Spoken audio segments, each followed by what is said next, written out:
For the past 8 months, Providence has been operating under a new emergency response policy designed to cut down on non-emergency runs and mutual aid calls that's been frustrating neighboring communities. And we wanted to know how that was going so far. Eyewitness News reporter Mara Kennedy went to find out. She's live in Providence with this follow-up. Mike, it's a story we've been tracking for months. Around 40,000 phone calls are made into Providence, the 911 dispatch center, and emergency crews say that there are people abusing the system. So we want to have an emergency. From an early age, many are taught to call 911.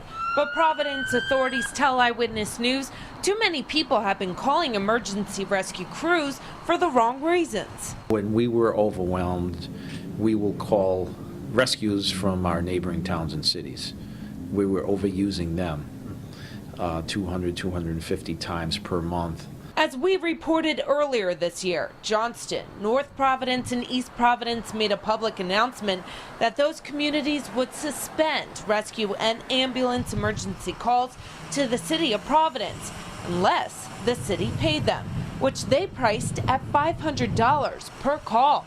So Providence decided to change their emergency response policy. We will transport when you have a true medical emergency. And we will triage, which means we'll prioritize when you do call and you ask for a rescue. And some calls for a rescue we will not transport. Officials say the change in the policy has reduced the number of emergency calls by up to 75%. This past year, the city received 6,000 fewer 911 calls than the year before. Officials tell us public awareness of what's truly a medical emergency or not greatly helps. We don't come for nosebleeds or earaches, and we get those calls. We don't come to get you medication either. We get those calls as well.